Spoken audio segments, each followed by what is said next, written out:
I am a huge fan of the Fallout series, especially of the first two games. And Fallout New Vegas is 10 years old this year.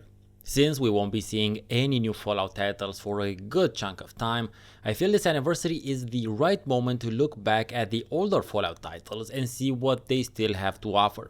So, on its 10th anniversary, I'll take a more in-depth look at Fallout New Vegas, at its place in the series' history, as well as its ongoing legacy. Patrolling the Mojave almost makes you wish for a nuclear winter. Fallout New Vegas was released between the 19th and 22nd of October 2010, depending on where you are in the world. And at that time, the game was... well, to say it was buggy would be a gross understatement. The release was fairly disastrous, with many gamers having problems with corrupted saved games, game freezes, clipping into and then getting stuck in terrain, and a whole plethora of other very game-breaking problems. It took them a half a year worth of updates and patches to get the game to finally work closer to how it was intended to work on release. And even then, the game still had a crap ton of glitches and problems with a lot of its quests, locations and NPCs, which would thankfully be later solved by the community. More on that later. Even though I had a computer capable of running New Vegas at the time of its release, which if you are a more consistent watcher of my channel, you'll know that has been not the case for most of my gaming history, I waited to play it because I did not want my experience of the game to be sullied by technical issues. And sometimes, even though you're super excited about the thing happening, if that thing doesn't happen around the time you are kinda expecting it to happen, your excitement will eventually die down. Other things will happen, life will happen. So this meant that I didn't play New Vegas anywhere close to its original release date. I played it well after the Ultimate Edition was released, which packed in all the DLCs as well as the bonus packs. I mention this to make it clear that my initial experience with the game was nothing but great, which I probably would not have said if I were an early adopter. Playing the game from the Ultimate Edition onwards was definitely a different experience than attempting to play it on day one. I got to not worry about the level cap, got a bunch of very useful starting items, and not to mention the possibility of engaging with the DLC whenever I wanted to. My point being that the New Vegas that was released has very little in common to the New Vegas that we get to play now, or the New Vegas that you could play from 2 years after release. And that's the one that I'll be talking about. What struck me off the bat was the intro scene. Not necessarily the cool shot of the NCR trooper and bullet camera, but the plot relevant part.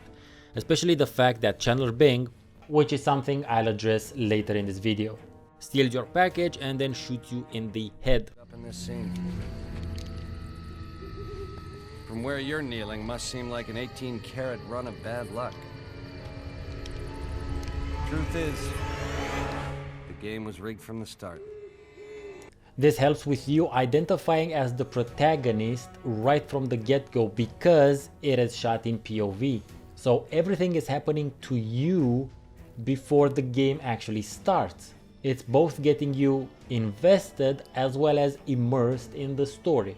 From the onset, there are lots of options to customize your character's aesthetics. It's not that major of a thing, especially if you plan on wearing helmets, so even though it's not a gameplay critical feature, I consider aesthetic customization an overall game enjoyment feature, and that's why I mention it. Fallout New Vegas is an old school Fallout fan's closest thing to what would have been Interplay's or Black Isle's Fallout 3, then titled Van Buren. The story and world of New Vegas actually takes more than a couple of ideas from that sadly defunct project. And this is thanks to it being worked on by a lot of the people who worked on the Interplay/Black Isle Fallouts. And the callbacks to Fallout 2 are legion, pun intended. These include the NCR Great Khans, the Deathclaw Omelette using Mark Morgan's music from the initial Fallouts, the Caravan card game, which is its own sort of side feature in New Vegas, but obviously the idea is a reference to the Fallout 2 Tragic the Garnering joke, which itself was a reference to Magic the Gathering. One digital elephant in the room I have to touch upon now is the New Vegas mod scene, and I need to make it clear that all the gameplay footage that you'll be seeing from now onward has been fairly heavily modded. Oh, but I'll have a special extra episode dedicated solely to my misadventures in the realm of modding. So it has a lot of callbacks to the original Fallouts. That's great, but what sets Fallout New Vegas aside from the other 3D engine Fallouts? Well, the short answer would be Obsidian. The longer answer would be Bethesda didn't make it. That notwithstanding, New Vegas shows a marked tone shift from the previous title and also from the following one. For one, it shifts the action to a different part of the US, from the crumbling urban cityscapes of Washington DC to the already generally desolate landscape of the driest desert in North America. Secondly, it straight up dives into some fairly mature subject matter and themes such as xenophobia, slavery, governmental corruption, sexual abuse, bureaucratical inefficiency, defeatism, cannibalism, fatalism, and so many more. The game is dark. At the same time, there's posters on the walls that make reference to a much realer sort of world than you'd have thought the Fallout universe is if your entry to the series was Fallout 3, in which there was little to no mention that sex even existed. It had some weird goth vampire wannabes that reference an actual Romanian village that no actual Romanian had ever heard of. Well, at least this one didn't. I think I need to look back at Fallout 3 soon. That general atmosphere is wonderfully supported and added to by the radio stations that you'll have available on your Pip-Boy in the desert. The music in the 3D Fallouts is a wholly separate subject that I'll discuss in a really separate video. Keep an eye out for that. The songs of New Vegas are very appropriate, focusing a lot on themes of cowboys, the Wild West, loss, and the playlist has this overnote of melancholy. And that would be the word I'd use to describe the music in New Vegas. Melancholic.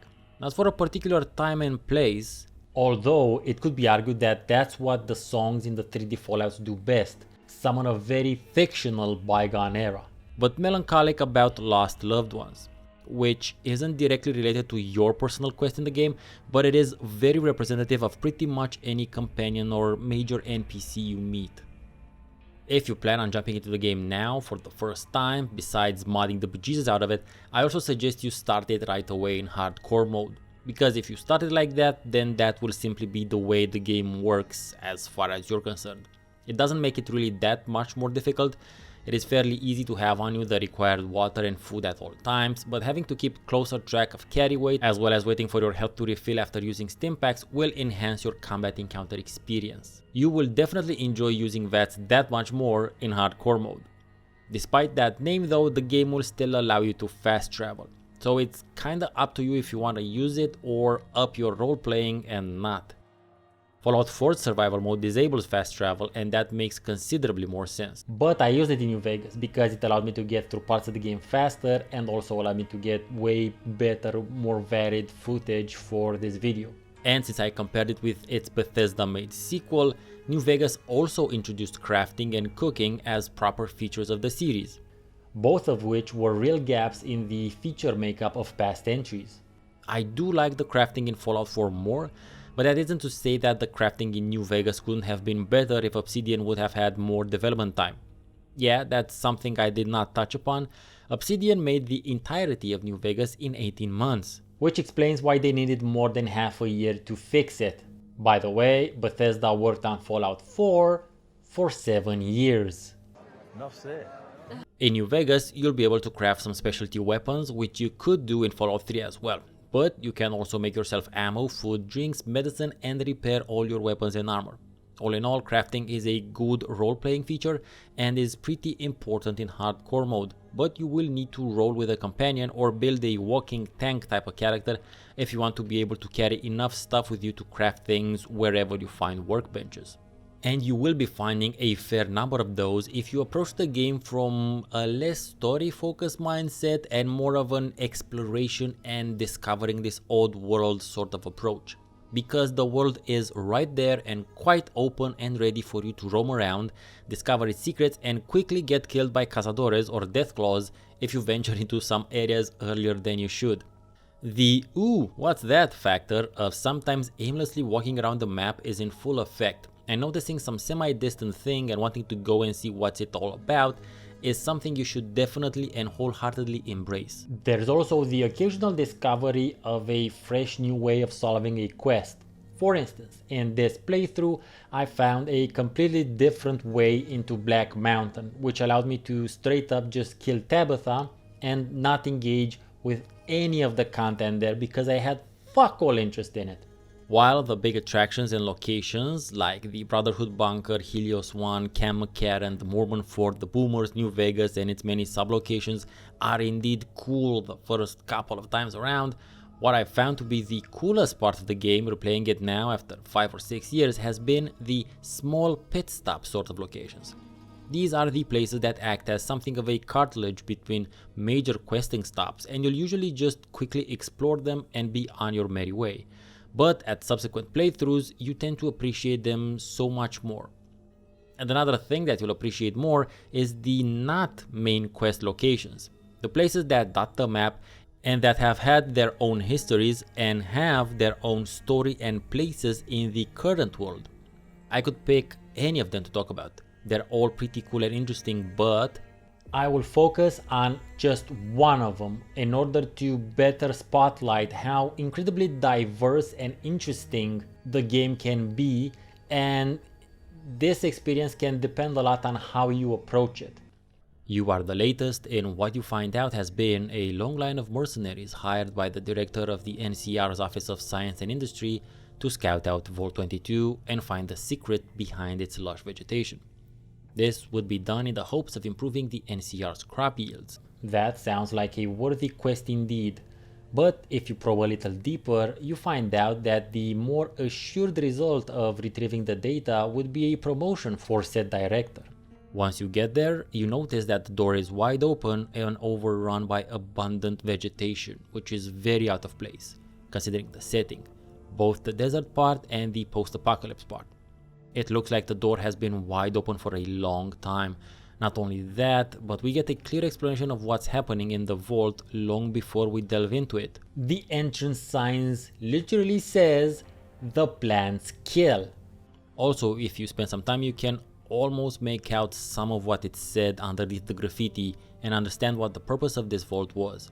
Oddly enough, this isn't one of the vaults that was running a covert technological or social engineering project, at least not as far as they knew.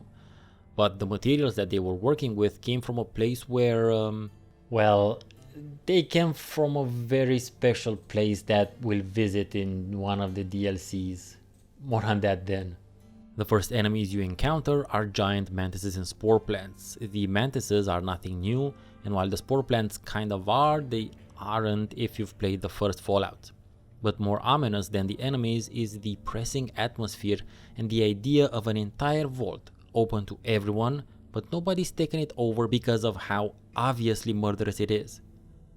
You find the gear of the previous mercenary sent on this same mission, as well as her terminal entries as you explore the vault's levels.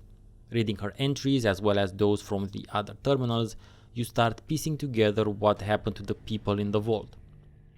You read about what initially seemed to be a viral infection that creates pneumonia-like symptoms, only to later find out that it is not a viral infection but a fungal one, which populates the victim's lungs and then actively rejects any sort of treatment, eventually killing its host. But that's not where it ends. It wouldn't be a mysteriously vacant vault if that would be where it ended, because you see, the fungal colony does not die alongside its host. Oh no. It continues living and uses the host's body to further spread itself by reanimating it. So, plant zombies. You're dealing with plant zombies. At a certain point, you start finding them. Spore carriers, they're called. They look like humans but are obviously plants. These being the reanimated bodies puppeteered from the inside to spread the fungal spores to other potential hosts. The entire exploration of the vault is a tense experience since the spore carriers don't turn aggressive till you either attack first or get close enough. It's also a steadily revealing mystery since you won't be finding all of this information in one place. The quiet, unknown, mystery and obvious threat makes exploring Vault 22 the closest I've felt to being in The Thing, which is not only one of my favorite films, but it's also arguably one of the best horror thriller movies out there. You eventually do find the previous mercenary sent to the vault alive, and with her help you purge the spores from the vault. At the end of the quest, in proper Fallout fashion, the original Fallouts I mean, you will have to decide what to do with the vault information. In essence, Vault 22 is a standalone and self-enclosed thriller mystery within the overall world and story of New Vegas. And we will hear about it in 2 of the upcoming DLCs, because some of the population made it out of the vault before the fungal fecal matter impacted the air isolation unit. Like I said towards the beginning, there are lots of superimposed and layered subjects discussed in the game, and Fallout New Vegas is about so much more than the sum of those parts. But at its core, the plot is as simple as a revenge mystery. You want to get revenge on Chandler Bing for shooting you in the head, and you'll also want to find out why it is that he shot you in the head to begin with. And while on this quest, you will be making a name and reputation for yourself. In a sense, discovering who you are or reinventing who you were. And since the name Chandler Benny Bing came up again, let's talk about that for a bit. Benny is the sharply dressed gangster who you meet right at the start of the game. He's the one who says that it's betrayed from the start and then promptly shoots you in the head. Well, he's not the one saying it, his voice actor Matthew Perry is the one saying it. By far most well known for his portrayal of Chandler Bing in a fairly shitty show called Friends that people seem to love for reasons that absolutely escape me. And believe me when I say it, I have indirectly seen the entire thing 4 or 5 times because my wife is a giant fan, so I know what the fuck I'm talking about. And while he might have been a decent live action actor, I guess, although I haven't seen him in anything really post Friends, he is a shit voice actor. I mean, I could be lenient and say that the director told him to deliver his lines in the most stilted and charismaless way possible. The thing that annoys me the most is that even if that was the direction, like, Matthew baby, you have to play this guy like he's just relearned the English language and has no understanding of punctuation, tone, or inflection. Fine, but he is not believable as that guy either. Benny is pretty much a dud of a character as far as I'm concerned. His most relevant contribution to the story, besides being its spark, is that he leads you to Yes Man. I did enjoy killing the shit out of him though. Time for a quick montage.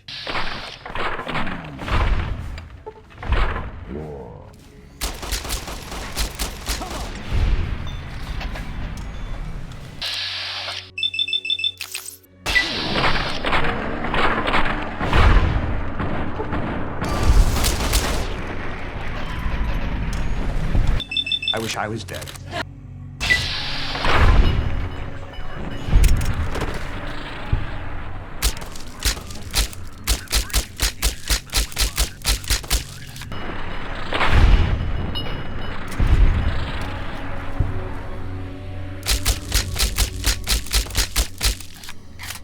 Could I be more sorry? I hope I have properly established that there's lots of cool things to be done and found in New Vegas, but one of the coolest things that can happen in the game is when various enemy factions meet each other and you're there to witness it. This can be considered an aspect of emergent gameplay, but I call it amazing gameplay because it makes the world feel so much more alive than any other feature meant to make the game world seem lived in. This is exactly one such moment when I was just getting out of my place to sleep for the night and am greeted by 2 different caravans engaging with a group of raiders. You can choose whether or not to sit back and see who wins, get on the action and side with one of the parties, or attack them all. You can also obviously just ignore them and go about your merry way. And this is something that survival games in general need more. The environment interacting with itself. I won't spend any time talking about the various items or weapons in detail because those can be their own videos. I will focus on only one thing. One object that has by far the most destructive potential, which you can wield as a weapon in any Fallout game. This toy gun. Well, I mean Archimedes 2, which you can obtain access to as a result of its own major side quest, but you can't use it right away. This is a 2-part weapon, And you will find the second part of this wonderfully James Bond-esque contraption from a kid in Freeside who is playing with it as a toy. Fucking crazy. And now it's time for Stefan's miscellaneous musings. What was the deal with Caravan, and why didn't it become a real physical thing? Tabletop gaming was not yet as big back then as it has become in the meanwhile, and while I never spent the time to learn it, I like the idea of this fucked up, dark, post-apocalyptic world deciding to play a trading card game. It is very much in tune with the vibe of the original Fallouts, and this is indeed a riff on the tragic The Garnering cards joke from Fallout 2. What the hell was the thing with the kid running after the giant rat and nobody helping him? In a game full of out of left field what the fuckery, this one is quite possibly the most harmless and question inducing one of all. And it is also a great opportunity for a Benny Hill montage.